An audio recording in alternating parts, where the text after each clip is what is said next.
Hello, everyone. Welcome back to another exciting episode of Sports World with Patrick. I'm your host, Patrick, and today we've got an exciting episode for you. We are joined by Owen Bartoszkiewicz, a standout player from Northville, Michigan. Owen, it's great to have you. Thank you for being here and joining me today. How are you doing today?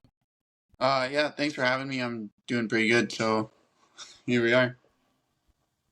And then Owen, we'll start with you. Obviously, Owen, you're from Northville, Michigan, an area that I know pretty well. Also, how did you get it? How did you first get into hockey, and what was your journey like before coming to Lindenwood? Um, my dad grew up playing hockey. He's a goalie too, so I really looked up to him and wanted to be like him. And then he kind of just like pushed me to be the best I could at hockey. So I mean, being in Detroit, you're around Yost. Been a couple Michigan games growing up, and then going to the Red Wings games, just being around a bunch of hockey players, just makes you fall in love with the game. And I think it's got a good culture and everything. So I think it's kind of hard to drift away from. And then before Lindenwood, I started college at Minnesota, and then last summer, um, decommitted from them.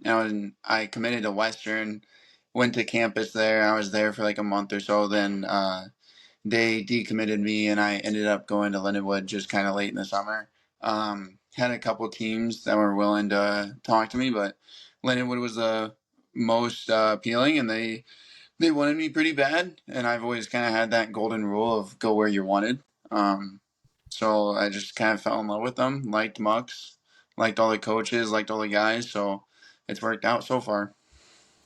That's obviously awesome to hear. Obviously, Hockey Town and Ann Arbor, those two are like I think the two biggest towns or I've ever been to, where hockey is the number one thing. And obviously you were talking about how you have this philosophy of being where you want to be, where you love to be. Yeah. Obviously, you said you were at Western for a while and then ended up um, decommitting from there and going to Lindenwood and feeling like it was the right fit. Was it beyond just the academics and all that? Was there something that really stuck out to you about Lindenwood's hockey program? I know it's an independent hockey program. I've been to one game so far at Lindenwood. Obviously, was it also a team culture thing or was it something else?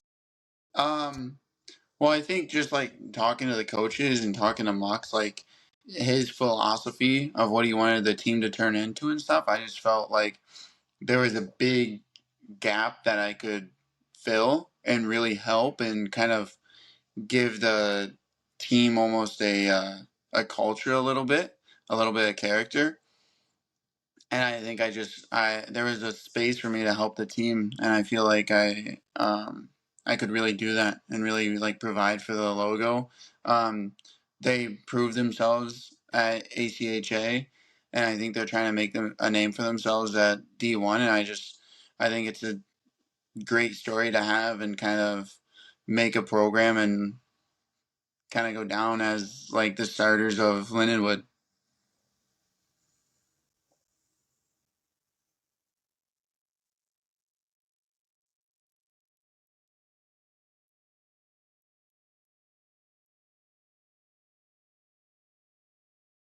So, Owen, I do have this question for you. As a goaltender, it's very important, to be mentally in the game, right? And Yeah. I know it's not often talked about how mentally exhausting hockey is in general on the brain, Mm-hmm. and to the mental health of people. Is there, what do you do throughout the year to keep you mentally involved with the game itself? Because I know if you have a bad game, some goaltenders, that really hits them mentally hard. Um, Yeah. and we've seen some of the NHL guys who have struggled mentally when once they've transitioned from being in college to the professional level. What do you do throughout the year that helps you stay that mentally focused all year round? Um, Honestly, like I've probably had trouble with it in the years past, just because I love winning, like best feeling ever, and then when you lose, it's the worst thing ever. Um, but I think this year, like uh, I've just kind of put my faith first and kind of been a little more religious, and kind of take it how it is. You're not gonna win them all. Can't enjoy the sunshine without the rain. Like it's just there's a couple of things like you have a bad game. It is what it is. You got to move on. Like it's not gonna last forever. Like time doesn't stop for anybody. So I think this year I've definitely matured in that aspect and kind of haven't sulked too much or enjoyed the victories too much, and kind of just stayed pretty even keel. And obviously, I also want to touch on this because I know it's very important for coaches to communicate very well. Obviously, Coach Mullock, he's joining the program in his first few years here. He was the assistant coach in Michigan for a while there. How important is it to have somebody of that caliber? Who's his alma mater. In general, with us, with being from Michigan, it's really really big, obviously. But how much of that, him, the way he played and his coaching philosophies has helped you in the year grow as a player. There's a lot of passion. I mean, he's a very passionate coach, and I thrive off of that. Like, I love it. I love when my coach shows that. So it makes me want to play harder and play like I'll play 100 games this year if you need me to play 100 games. Like you're bringing passion every day. Like I love it. Like I'll be there.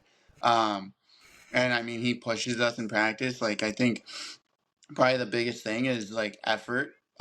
Just like year round every day, like giving it your all. Like I feel like work pretty hard and like give it everything I got. But I mean, when he's sitting there and like, come on, like you can make 3, 4 saves, and it's like, all right, like I guess like I can't do that, and then you kind of want to keep going. Um, but yeah, I mean, he's super super passionate and he pushes everybody really well, and I think a lot of the guys thrive off that. Obviously, on top of that, I do also have this question. Obviously, with everything that goes on in a year, um, how many memorable moments have you had in your career, and are there any really big ones at the moment that you can think of With what? in your career? Just wins, losses, or even like just games you've played in. Um, I I'll kind of go by team just so I can like keep it in order. Um, my junior career, we were in uh, Wichita, Texas, Wichita Falls, with the Warriors. We beat Lone Star the first round of playoffs. That just the whole series is an aspect, like getting chirped by the fans, like them giving it to you the whole game, and then we swept them or we beat them in like 3 games or whatever it was. Um, that was just a great feeling. Like it was a great series. And then I would say probably the next one would be Minnesota when we played Michigan at Michigan, playing in Yost. I love that building, love playing there. Played there when I was a kid, like playing for the Grizzlies. Um, and we swept Michigan there in Yost. Like I close was sick the weekend, so that was a great weekend. Enjoyed that one a lot. Um, And then this year, like you got Notre Dame and Wisconsin; those were both big wins. Um, would like to see a couple sweeps in there, but I'll take the wins for now. Obviously, winning at Notre Dame was obviously special, and so is winning at Michigan. I do also have this question because I know the children of Yoist or Koi, as they like to say it in Michigan. Um, of course, very active student section. I think Yeah, probably the yeah. most active I've seen. I haven't been to any other schools. I don't know how Minnesota.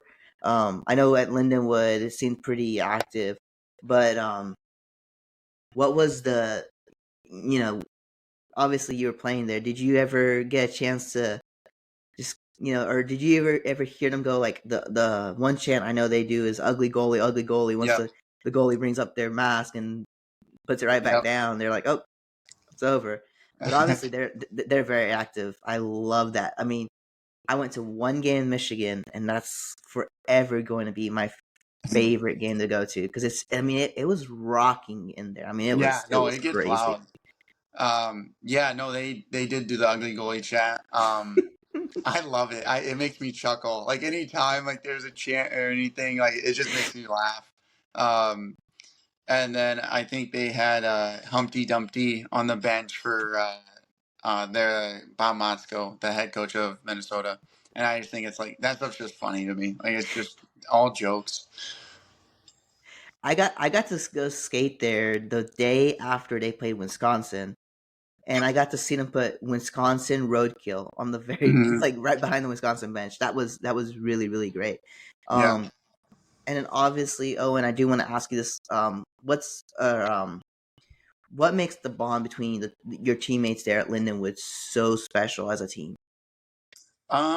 I think overall, like we're all so close and nobody really takes anything personal. So you kind of, it's almost like you got 25 brothers and it's just like you're almost all picking on each other and like nobody's taking it to heart. Nobody's getting upset about it.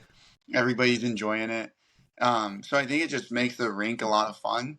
And like all the guys enjoy being at the rink. They enjoy being around the guys. So I think that's probably like the best thing because I've been on teams where guys don't always want to be around the other guys or they don't want to always be at the rink. But it's just when you got 25 jokesters that are all giving it to each other and nobody's like upset about anything, it just makes the rink a lot of fun. And I also have this question, obviously, with with as internationally as players are on Lindenwood. I know I've had two of your teammates previously on the podcast. I had Arthom or RT, Yep. and I had Christoph on the podcast. Yeah. How unique is that in the locker room having those international players?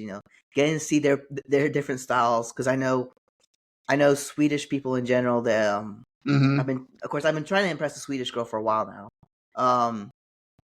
But obviously they're very quiet or people in general.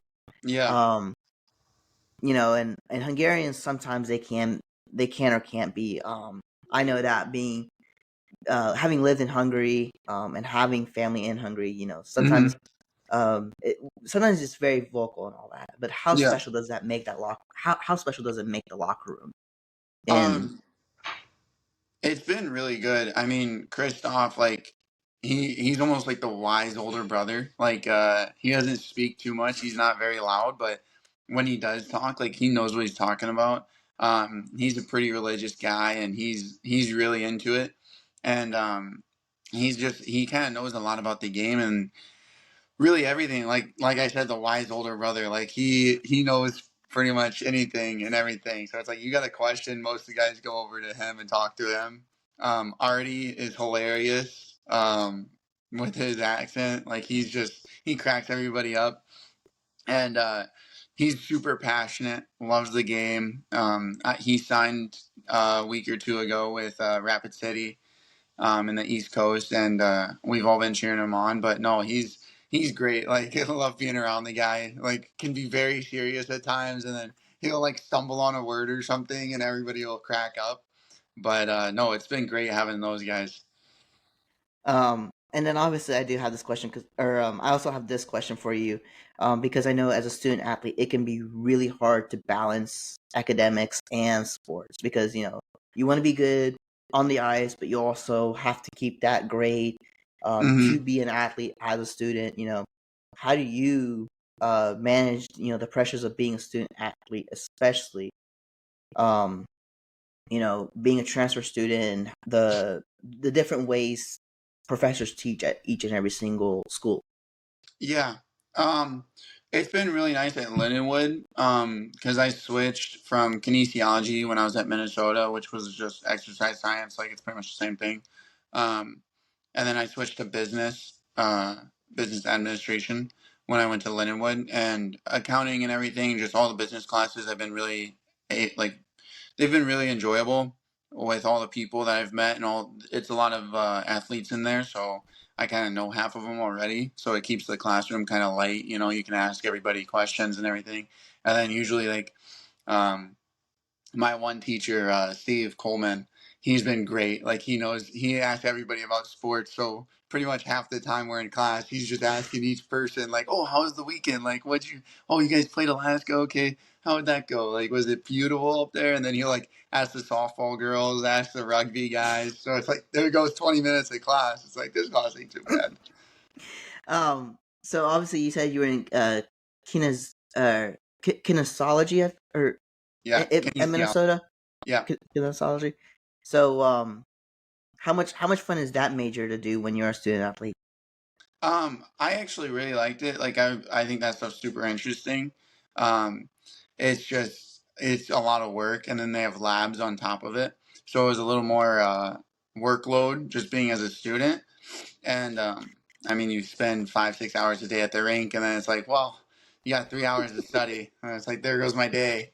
So I just kind of wanted something a little lighter and a little more enjoyable. But no, I think that stuff was super interesting. I loved going to class and kind of learning about it. I was really engaged with it, but it was just became a lot. Kind of wanted to have a lesser load. You know, you can always go back to school. You can't really always go back and play hockey when you're older.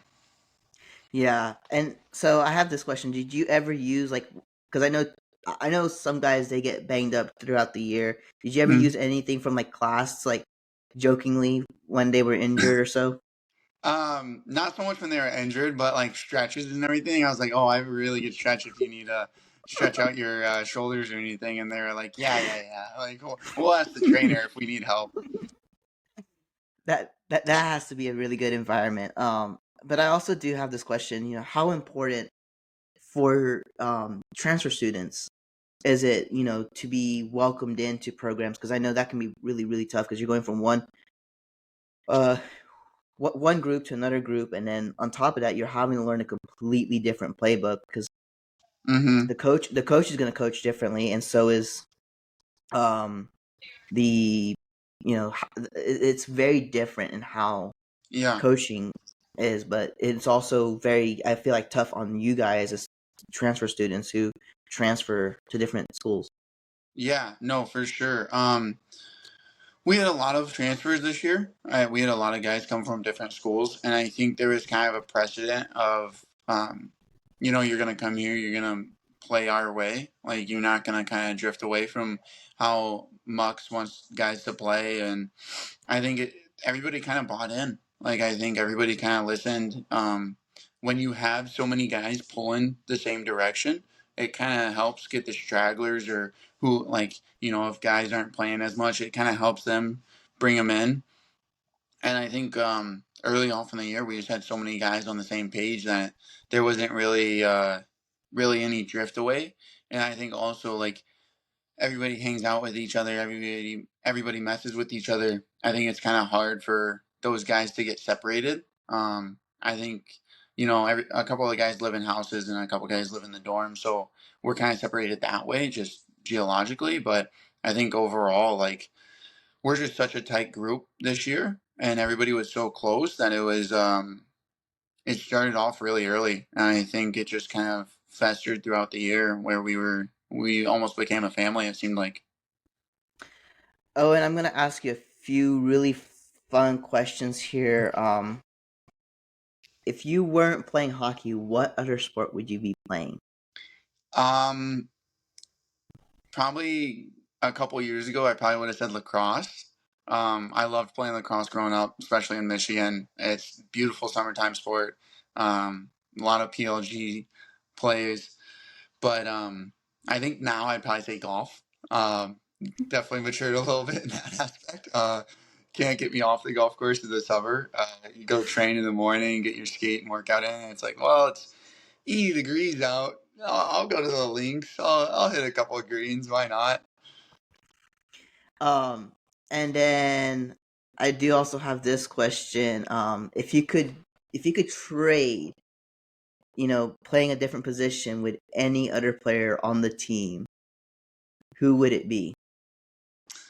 Uh, Probably one of the other goalies. I don't really care about scoring goals or anything.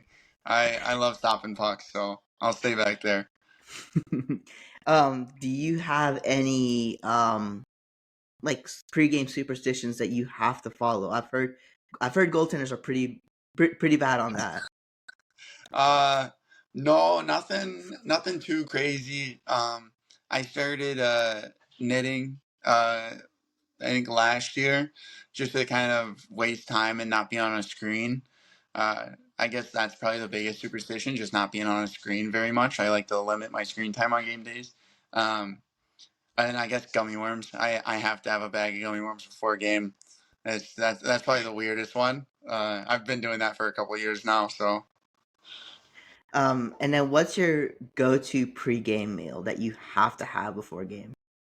um, probably just like chicken and vegetables, like very basic, super clean, pretty light. Um, Not a big pasta guy or anything like that. Just pretty healthy, pretty lean. And then if you could coach any NHL team for a day, what team would it be and why? Ooh,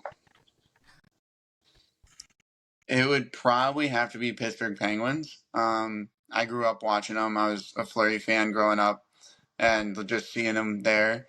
But I think just coaching Crosby and Malkin and Letang and all of them, and just watch them with the puck, I think it'd be really interesting to see. And then if you could only listen to one song for the if you could only listen to one song before every game, what would it be? Um, ooh, Probably "On God" by Kanye. A couple years old, but have I've been listening to that song a lot. So, And if you could invite three guests to a dinner, who would they be and why? um, probably Tiger Woods. Great golfer. Very competitive. Like, just love his mentality. Um, Dominic Hasek. I mean, the Dominator. Great goalie of the '90s. And then probably, ooh,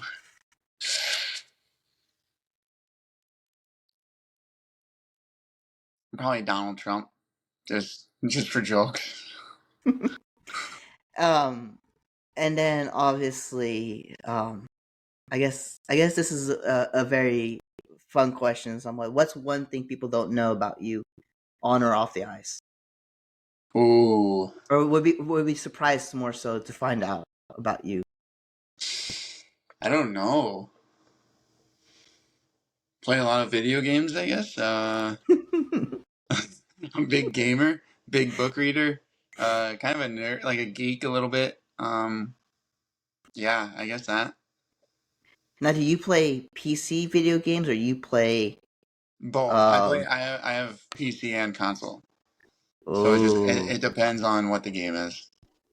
so did you play any of that NCAA football that came out when it came out A little this bit, not summer? too much. Like I played the demo and I wasn't really vibing with it, so didn't get it. And then obviously, Owen, I do have this question because I know you're a senior or a junior more so. Looking forward to your career, what's one big thing that you hope to accomplish? Being or going to uh in your future. What do you hope to accomplish in the future? Um, well, with Lindenwood, I think it would be really nice to have a winning record and kind of show everybody like we are a legit program, like take us seriously. I think it would be amazing if we get to a tournament. I think that would be fantastic in the next 2 years. But I think just after that, like I think whatever happens, happens. I would love to sign a pro contract, but we'll just see how it goes. It's kind of out of my control, so. What's one pro team that you would love to go to? I've been thinking about it lately. Probably Carolina. Just living on the Really? living on the beach, down there, nice and warm. Um, just away from the cold. I'll stay in the warm. Wow. Yeah. Wow. That's surprising because I know you probably saw the Miko Rantanen stuff. Mm-hmm. That's really surprising that you would want to go to Carolina. I mean, Florida would be great too, but they have Bobrovsky. Like they're set for a little bit. That is true. That is true. Um, and as you were talking there or as you were saying, sorry, for a minute there, obviously there, Lindenwood is obviously on the rise. Hmm. Has, like you said, quite a few big wins, including um the Wisconsin win, the Notre Dame win. What was like the biggest thing of all time that really set that apart in your mind to show people how good the team is? Because obviously your guys' team is really really good. The one game I went to go watch was, it was a really really really good team. I think you were in goal that day, but I mean it was one of the best games I've been to. Yeah. I think kind of early on when we beat Wisconsin, it was kind of like, okay, like there's one, like we could get almost a sweep, and then we lost in overtime to them the next day. Um, but I think that weekend was kind of like set a standard, like we need to play this good every time. And then I think kind of I would obviously Notre Dame. I mean, being that late in the season, like they're playing their A game. They just beat Minnesota in the playoffs, so it's I think like honestly, I'd probably say that one just because they're on their A game. It's not early in the season. They've all played together. They kind of know what they're doing by now, and then for us to get out of there with a win was really good. Yeah, that was really good. I told Christoph this. I said, or not Christoph. I told RT and Christoph this. I said, because we were talking about how big of a game that Notre Dame game was, and I said, if you're gonna get upset with a referee, one thing that I've always been told is just don't use a language Hmm. or just use a language that they don't understand. And funny enough, Artie said that was like, yeah, you have to watch it nowadays. You have to watch it. I'm Yeah, like, oh no, shit. you do. They'll give you everything. I almost got a penalty for looking at a ref. I didn't even say anything. What? Yeah, I just kept looking at him. I wasn't even talking to him. Did he just not call a goaltender interference call? No, I don't remember what it was that pissed me off, but no, he it was just a really bad call, and I think they ended up going on a power play, and I was just over it. I was like, are you serious? Like you're not gonna call that, but you're gonna call that soft one. So Yeah, I yeah. I, I knew I knew not to give it to him, but I was definitely giving him a mean look. And then Owen, for you, thank you for coming on. Hopefully, thank you for joining me today on this episode. It's obviously special to have Lindenwood on the episode. And then hopefully you guys will have a great season next year. Also, Yeah, no, happy to join. Thanks for having me on. okay.